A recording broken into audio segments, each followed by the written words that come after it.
మండలం ఇటు అవుద్ది అంటారు కదా. మొదలు కింది నుంచి వికేంద్రీకరణ చేసుకురండి.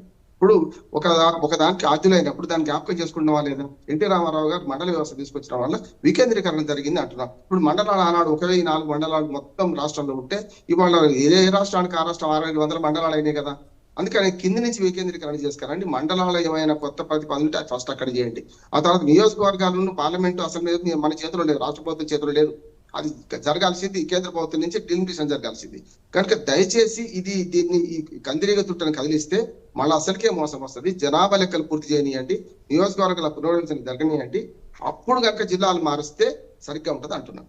లేదంటే 6 నెలల లోపల జిల్లాలు వాడిని మార్చి చేయండి.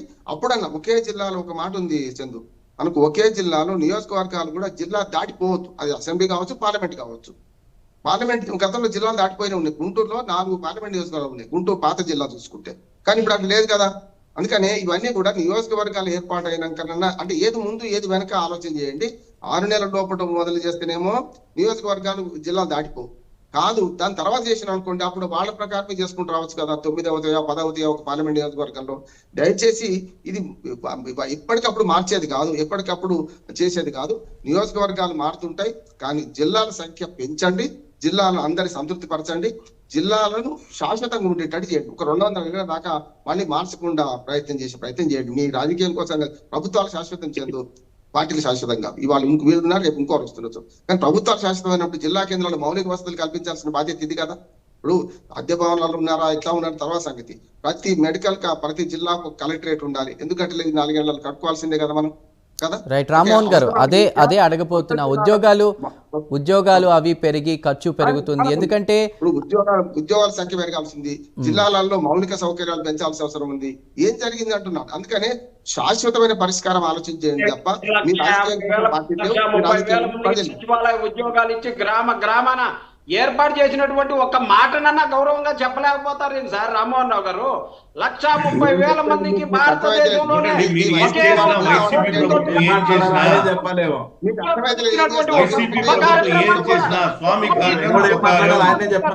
ప్లీజ్ ఒకరి తర్వాత ఒకరు మాట్లాడండి.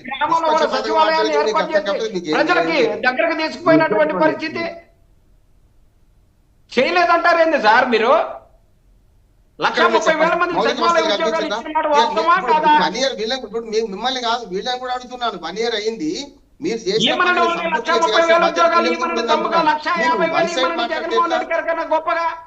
జగన్మోహన్ రెడ్డి గారు 130,000 మంది ఇళ్ల స్థలాలు ఇచ్చారు 30 లక్షల మందికి. రైట్ ఒక్క నిమిషం చిన్నప్రెడ్డి గారు కూటమి ప్రభుత్వాన్ని ప్రశ్నిద్దాం. చిన్నప్రెడ్డి గారు 13 జిల్లాల నుంచి 26 జిల్లాలు అయింది. 26 జిల్లాలు కాస్త ఇప్పుడు 30 జిల్లాలు అవుతుందన్నారు. ఒక్క నిమిషం చిన్నప్రెడ్డి గారు ప్లీజ్. 30 జిల్లాలు అవుతుందన్నారు, అమరావతి కొత్త జిల్లా అంటున్నారు. మరి గత వైఎస్ఆర్సీపీ ప్రభుత్వం అద్దె భవనాల్లో నడిపింది, జిల్లాల్లో వసతులు కల్పించలేదంటున్నారు. మరి కూటమి ప్రభుత్వం ఏ విధంగా ముందుకు వెళ్ళబోతుంది? దీనికి సంబంధించి జనాభా భౌగోళిక పరిస్థితులు ప్రధానంగా మార్పులు ఉంటాయా లేదా ఏంటి అనేది కనుక్కుందాం. చెప్పండి మనోహర్ గారు కానీ రాఘవేంద్ర గారు మీరు చెప్పండి. ఖచ్చితంగా మీరు మనోహర్ గారు ప్రభుత్వంలో ఒకరి తర్వాత ప్లీజ్ మనోహర్ గారు ఒక్క నిమిషం. రాఘవేంద్ర గారు చెప్పండి. చెన్నపరెడ్డి గారు ఆయన మేమేం మాట్లాడాలో కూడా ఆయనే చెప్పేటట్టున్నారు. రామ్మోహన్ గారు ఏం మాట్లాడాలో కూడా జర్నలిస్ట్ కి పాఠాలు నేర్పించే స్థాయికి వచ్చారు వాళ్ళు. అంటే వాళ్ళ పిచ్చి అట్లా పిక్స్ వెళ్ళిపోయింది అన్నమాట. అంటే మాదే సబ్జెక్ట్ ఇక్కడ జరిగే సబ్జెక్ట్ ఒకటి ఆయన మాట్లాడలేదు. యాక్చువల్ ఏంటంటే మేము అధికారంలోకి వచ్చిన తర్వాత చిన్నపరెడ్డి గారు మీరు రాష్ట్రాన్ని 2024 వరకు 19 నుంచి ఏ విధంగా దొబ్బకు తిన్నారో ప్రతి ఒక్కరికి తెలుసు. రాష్ట్రాన్ని అసాంఘికంగా, రాష్ట్రాన్ని అశాస్త్రీయంగా ఏ విధంగా చేశారని ప్రతి ఒక్కరికి తెలుసు. మళ్ళీ మీరు మాట్లాడుతూ ఉన్నారు, వచ్చి ఇంకా మాట్లాడుతూ ఉన్నప్పుడు బైఫర్కేషన్ జరగడంలో ఎవరు తప్పనట్లేదు.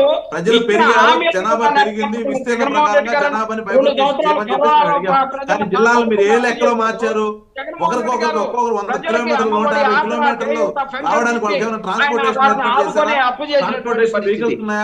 లేకపోతే తర్వాత భవనాలు అంటే కనీసం కలెక్టరేట్ కూర్చోవాలి, ఎస్పీ ఎక్కడ కూర్చోవాలి, తర్వాత వ్యవస్థ అంతా ఎక్కడ కూర్చోవాలి, ఎక్కడి నుంచి పరిపాలన సాగించాలి, కనీసం ఉద్యాన పెట్టారా? ఏమి చేయరు. ఏదో విభజన చేసాం వదిలేసాం. దాని గురించి మాట్లాడుతున్నాం. అనవసరం. కంక్లూడ్ చేయండి సమయం లేదు. తప్పకుండా మూల్యం చెల్లించుకుంటారు. Right please. రైట్ రాఘవేంద్ర గారు చెప్పండి. 19 వరకు 76,000. చిన్నప్రెడ్డి గారు కన్క్లూజన్ తీసుకుందాం ప్లీజ్. సమయం లేదు, సహకరించాలి. చిన్నప్రెడ్డి గారు ప్లీజ్ అండి.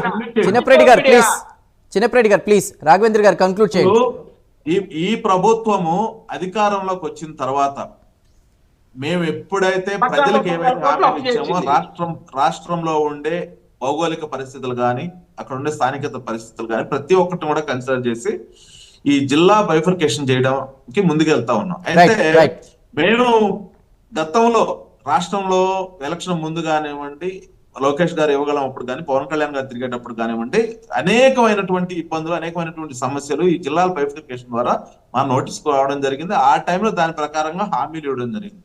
మేము అధికారంలోకి వచ్చిన తర్వాత 2024 సెప్టెంబర్ లో సెంట్రల్ గవర్నమెంట్ కి ఒక లెటర్ రాసాం. ఏంటంటే ఏవైతే ఈ జగన్మోహన్ రెడ్డి గారు 13 జిల్లాలను 26 జిల్లాలు చేశాడో దానిని 1975 1975 రాష్ట్రపతి ఉత్తర్వుల్లో చేర్చాలి. అది ఇంకా చేర్చలేదు కాబట్టి 2024 సెప్టెంబర్ లో మేము అధికారంలోకి వచ్చిన తర్వాత ఒక సెంట్రల్ గవర్నమెంట్ కి ఒక లెటర్ రాస్తే వాళ్ళు 2024 సెప్టెంబర్ 25వ తేదీన ఒక లెటర్ బ్యాక్ రాశారు. ఏంటి దీనిలో ఉండే సమస్యలు, ఈ బైఫర్కేషన్ లో ఏం చేశారు ఏంటి అనే సమస్యలు లేవనెత్తి వాళ్ళు ఒక లెటర్ రాయడం జరిగింది సెప్టెంబర్ 25, 2024. దానికి అనుగుణంగా మనం ఈ రోజు అన్ని కూడా ఈ రోజు ఈ కమిటీని వేసుకొని దానిలో ఏమేమి సమస్యలు ఉన్నాయి, వాటికి సొల్యూషన్స్ ఏంటి అనేది మనం క్లియర్ గా కూడా చర్చించుకోవాల్సిన అవసరం. తర్వాత పోతే వన్ సెకండ్ అండి, ఆయన ఇందాక ఒకటి అడిగాడు, వీళ్ళని చెప్పమనండి మేము ఏర్పాటు చేస్తాం అన్ని బంగ్లాలు భవనాలు అని చెప్పేసి. మేము మీకులాగా శంకుస్థాపన చేసి వదలం. ప్రతి ఒక్కటి కూడా పూర్తి చేసే బాధ్యత మాది. మేము మీకులాగా కట్టిన బిల్డింగ్లు పడగొట్టాం, అమరావతిని ఆపేయం, పోలవరాన్ని నాశనం చేయం. అర్థమవుతుందా? మాకు కట్టడమే తెలుసు. ప్రజావేత్తగా మీరు కూల్చివేత్త ఎలా పరిపాలన చేశారు, అది మీది కూల్చివేత్తలు పాలన మీది. మేము కట్టించడాలు అభివృద్ధి సంక్షేమం. కాబట్టి ఏవైతే జిల్లాలు కొత్త జిల్లాలు ఏర్పడతాయో ప్రతి జిల్లాకు కూడా ఈ రోజు జగన్మోహన్ రెడ్డి రాఘవేంద్ర గారు థ్యాంక్ యూ.